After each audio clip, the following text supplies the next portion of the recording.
While you understand that the NMSU got what they paid for, this doesn't really advance the discussion very well.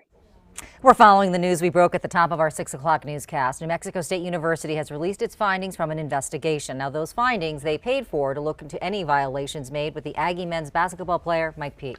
Peake, according to police and video, killed a UNM student who jumped him on campus. Target 7's John Cardinelli is here with what the firm found. Yeah, Shelley and Doug, New Mexico State hired the Rohde Law Firm in Albuquerque to conduct the investigation. According to their findings, the NMSU players, coaches, and staff did not violate NCAA rules.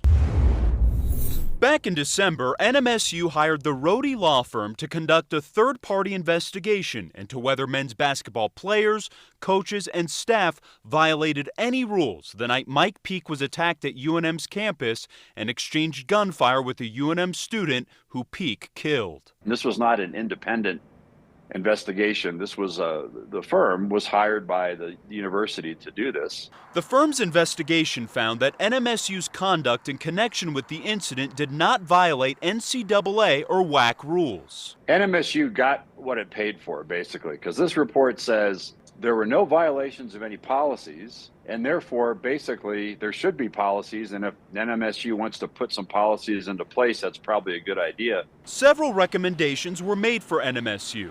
The firm says the school should adopt a stricter curfew rule, have a team weapons policy, and adopt a plan for how players and coaches should handle communication with law enforcement. But Target 7 noticed in the two-page report there was something left out. The report doesn't address any issue of violation of state law. Target 7 was first to break the news that following the incident, NMSU players, coaches, and staff skipped town before Peake's gun, phone, and tablet were turned over to state police. We know the coaches failed to cooperate with the police following the shooting, and not just failed to cooperate, they engaged in conduct that some might consider obstruction of justice and tampering with evidence and things like that. In our initial investigation, we found that after the team left Albuquerque, state police had to work to track down all of the evidence. Peake's tablet was on the team bus.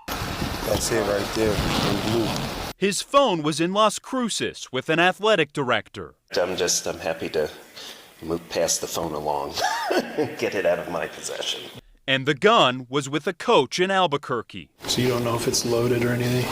KOAT legal expert John Day says the investigation done by the Rohde Law Firm carries no legal weight. This report doesn't really have any relevance one way or the other in any kind of criminal action that if and when something is brought by the district attorney. A couple weeks ago, Target 7 asked Bernalillo County District Attorney Sam Bregman about whether criminal charges will be filed in the case. That investigation is ongoing, and we don't have any other comment other than that. We reached out to his office Thursday for an update, and they said the investigation is still ongoing. Day says the Rohde investigation was tailored to strictly look at NCAA and school policy rather than state law. These really good, competent lawyers are cutting this very finely, and they're doing what they were paid to do, which was determine whether there are any violations of school policy.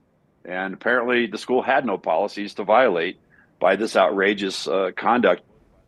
And we reached out to NMSU for further comment regarding their investigation. They said no one was available to speak to us tonight.